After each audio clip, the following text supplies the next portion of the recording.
Bonjour à tous, merci de nous rejoindre pour ce face-à-face consacré au Sahara occidental, ce territoire désertique de 266 000 km² au nord-ouest de l'Afrique.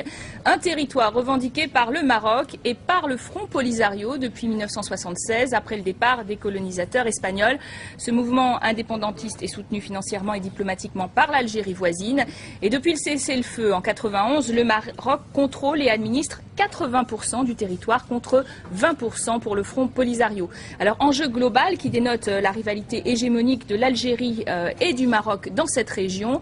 Le dossier saharien bloque toujours la construction de l'Union du Maghreb arabe. L'ONU tente d'ailleurs d'organiser un référendum d'autodétermination. Et dernier épisode, hier, près de New York, le Maroc et le Front Polisario ont achevé un 4e cycle de pourparlers sur l'avenir du Sahara occidental. Aucun résultat définitif, mais les deux parties ont tout de même accepté de se rencontrer à nouveau, selon l'ONU. Quel espoir pour ce conflit vieux de 30 ans? C'est la question que nous allons poser à nos deux invités, bons connaisseurs de cette région. Sadek Haji, bonjour. Bonjour. Journaliste indépendant marocain, auteur de Voyage dans la France musulmane chez Plomb. Vous êtes aujourd'hui en face de Jean Lamort, bonjour. Écrivain, spécialiste du Sahara occidental, auteur d'un livre et d'un documentaire Construction de l'oubli à Manifesto. À tous deux, une première question évidemment. Est-ce que pour vous cette 4e session de négociation est concluante? On ne peut pas dire qu'il est concluant, puisque la partie adverse, le Polisario, ne bouge pas. Le Maroc a proposé une initiative d'autonomie qui a été saluée par les grandes démocraties, par la France, par l'Espagne, par la majeure partie des pays de l'Union européenne, par le secrétaire général de l'ONU lui-même, qui la considère comme une bonne base pour des négociations.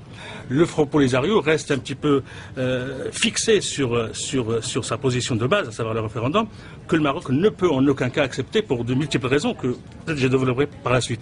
Pour des raisons techniques, bien entendu, puisque cette région est connue par son nomadisme, et donc il y a beaucoup de Sahraouis marocains qui ont immigré vers le nord, d'autres qui ont immigré vers l'Algérie, d'autres vers la Mauritanie. Il y a aussi c'est un problème de fond d'avoir un collège électoral clair. Il y a aussi un problème politique. Aucun pays au monde n'accepterait de faire un référendum sur sa souveraineté sur ses territoires. Politiquement, c'est quelque chose de très très difficile à accepter sur un plan politique. Néanmoins, l'avancée, c'est quand même qu'ils se rencontrent et qu'ils se parlent en direct. D'ailleurs, pendant longtemps, le Maroc parlait à l'Algérie, mais pas au Front Polisario, non? Écoutez, moi je ne suis pas du tout d'accord avec les propos de monsieur. D'abord, le projet d'autonomie a été présenté unilatéralement par le Maroc et ce n'est rien d'autre qu'une coquille vide qui entérine l'occupation illégale de cette zone. En ce qui concerne les autres pays qui seraient prêts ou pas... Vous dites que ce n'est pas pareil que l'autodétermination, ça n'a rien à voir. Ensuite, les pays qui sont prêts à voir un pays indépendant, il y en a de très nombreux. Le Front Polisario, la République arabe sahraouie démocratique, est cofondateur de l'Union africaine. Dans l'Union africaine, il y a une majorité de nations africaines qui ont reconnu la race de la République arabe sahraouie démocratique. Donc ça, ce n'est pas vrai. Et du coup, le Maroc est parti de l'Union africaine. Elle s'est retirée en signe de protestation. Il s'est retiré aussi de protestation parce que je suis d'accord avec monsieur qu'il y a des pays qui soutiennent, mais à savoir lesquels. Il y a Cuba, par exemple, d'accord. Bon, attendez, monsieur. Non, mais laissez-moi parler, s'il vous plaît. Non, je suis pas d'accord. Cuba, ils soutiennent le Polisario ou pas? Non, mais est-ce que je peux dire la vérité? Vous ne pouvez pas faire abstraction d'une majorité des pays africains. Le Maroc est africain. Les grandes démocraties alors, du monde. Les nations africaines ne sont pas démocratiques dans ce cas-là? Si la France n'est pas un pays démocratique, dites-le. La France a des liens vénaux avec le Maroc, vous le savez très bien. L'Espagne, majoritairement, les citoyens de l'Espagne soutiennent le peuple sahraoui. Et l'Union européenne, dans son immense majorité, c'est la plus grosse duperie. Non, mais c'est pas une duperie, c'est la réalité. C'est pas la réalité, monsieur.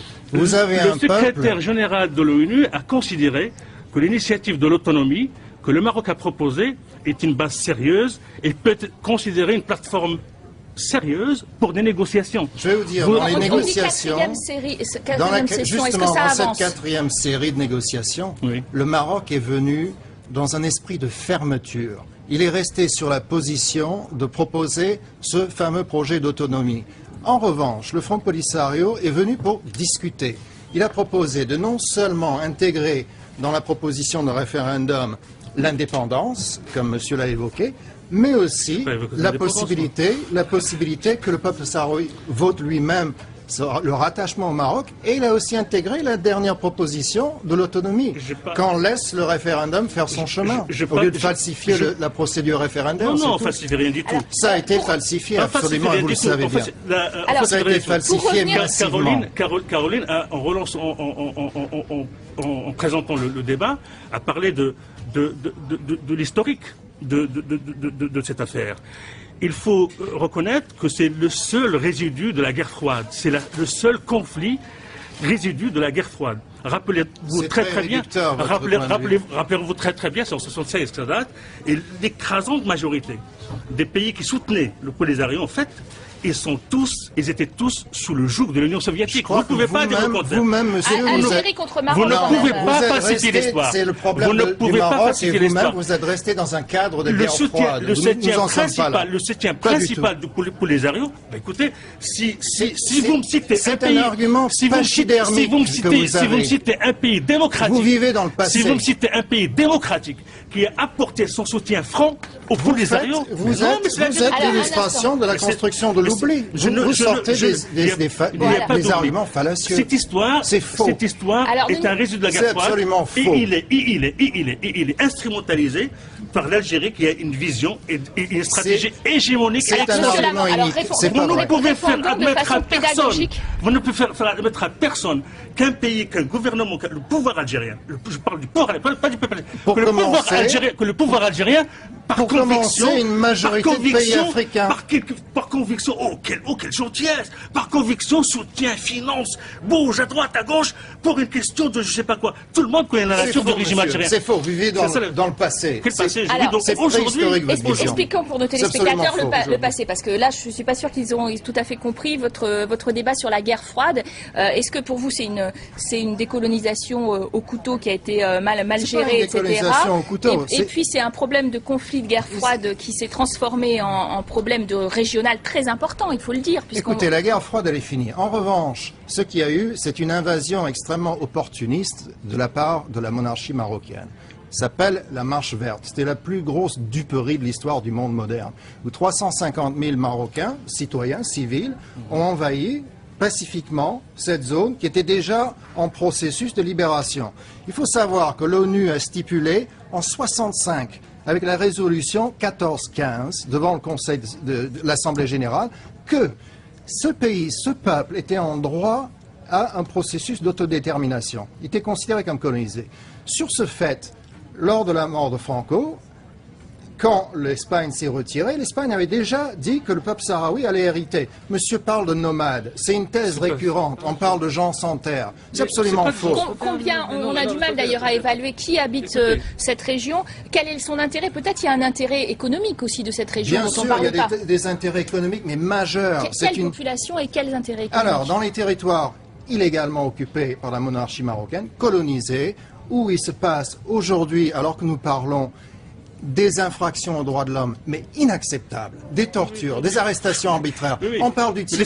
Laissez-moi dire une chose, s'il vous plaît. Vous ne trouvez pas au Maroc, de l'extrême droite à l'extrême gauche actuellement, quelqu'un qui est contre, qui est opposé à l'initiative marocaine, parce que vous parlez de la monarchie. Les Marocains, y compris ceux qui étaient, y compris ceux, aux arrestations, aux tortures. Y compris ceux qui ont soutenu le Polisario par affinité idéologique, puisque le Polisario, c'est pas un mouvement de libération, comme vous le répétez. C'est un mouvement qui a été, vous avez lu toute la littérature politique du Polisario dans les années 70. C'était une littérature politique idéologique, qui reste toujours idéologique, qui était là, révolutionnaire, le peuple sahraoui, qui rentrait dans un schéma castriste tel que Zanzibar, etc. Vous vivez dans le passé, il n'y a rien de castriste. En revanche, le Maroc, c'est une tyrannie aujourd'hui. Ce n'est pas une tyrannie, le Maroc. Regardez ce qui se passe au Sahara. C'est une démocratie dans la région, vous le dites vous. C'est absurde. Vous le dites vous. C'est la réalité, mais laissez à l'opinion publique internationale juger le Maroc, qui le juge tous les jours. Non, ça, vous le dites. Pas vrai. Parce que vous êtes stalinien, voilà, c'est pour ça que vous le dites. C'est absurde ce que vous dites. Vous vivez dans les années 70. Vous êtes la monarchie, mais les plus grandes démocraties, ce n'est pas acceptable. les plus grandes démocraties au monde sont des monarchies, monsieur. Pour plus de compréhension incompréhension pour nos téléspectateurs qui ont du mal à suivre quand tout le monde parle en même temps. Pour vous, est-ce que justement, on dit ça empoisonne la région? Est-ce que c'est une rivalité finalement de pouvoir entre Maroc et Algérie qui se joue là aussi et qui empêche l'évolution? Il n'y a pas de rivalité. La question, c'est entre le Front Polisario qui représente le peuple sahraoui et les autorités marocaines. L'Algérie n'a rien à voir dans le débat. D'ailleurs, Ban Ki-moon n'a pas invité l'Algérie aux discussions à Manhasset. C'est clair et net. Le Front Polisario a autorité de corps diplomatique aujourd'hui, représente le peuple sahraoui. Si à une époque, il y a eu des affinités avec des pays marxistes, ça c'est une chose. Il y a d'autres pays aussi. Mais on peut pas balayer d'un revers de main la majorité des nations africaines qui elles-mêmes sont issues de luttes après récentes pour leur indépendance en disant que ce sont des dictatures. Je reviens dessus. Les agissements de la monarchie marocaine au Sahara occidental aujourd'hui sont inacceptables. C'est de l'ordre de la tyrannie. Marocain avec sa monarchie. Je ne suis pas du tout d'accord. C'est pas une affaire locale, monsieur. C'est un des conflits qui doit être résolu. Trouvez-moi un Marocain. Vous dites la monarchie. Les Marocains ne savent pas. Ils sont mal informés. Ils ne savent pas ce qui se passe au Sahara occidental. Je suis désolé. Si vous voulez bien, je reviens à la question. À qui vous pouvez expliquer, sincèrement, regardez les yeux dans les yeux, à qui vous pouvez expliquer que des dizaines de milliers de personnes puissent bloquer toute une région des millions, l'avenir de millions de personnes du Maghreb? À qui vous pouvez l'expliquer? Alors que la France, l'Espagne... Qui bloque? C'est le Polisario qui bloque. Non, je ne suis pas d'accord. Le Polisario ne bloque pas. Le Polisario cherche une solution. Vous n'avez pas suivi les discussions à Manhasset. Vous pouvez expliquer sincèrement que des dizaines... C'est un tissu de mensonges. Que des gens qui ne dépassent pas... C'est un tissu de mensonges, monsieur. Vous contredisez l'ONU. Dans la démographie... Vous contredisez les Nations Unies. Dans la démographie ne dépasse pas la population de 15e arrondissement de Paris, bloque l'avenir de toute une région de dizaines de millions de personnes. Pour vous, on ne doit pas considérer les droits d'un petit peuple. Je veux dire par là qu'il y a une puissance derrière qui s'appelle l'Algérie et qui veut jouer un rôle... La puissance derrière, c'est l'affinité. Non, je ne suis pas d'accord. Le gouvernement français est tenu par la monarchie marocaine presque comme un chien en laisse. C'est un sujet interdit, vous le savez. Pour avancer sur ce débat, je vous vois passionnant, mais passionné, c'est un débat passionnel, on voit rencontre après rencontre, on n'obtient pas effectivement de résultats. Est-ce que vous voyez pourtant un espoir quelconque pour ce conflit qui est né en 66, je vais répéter, l'espoir il est là. Plus de 30 ans. L'espoir il est là, il est clair. À la dernière rencontre qui s'est terminée hier soir, le Polisario est venu en proposant des choses.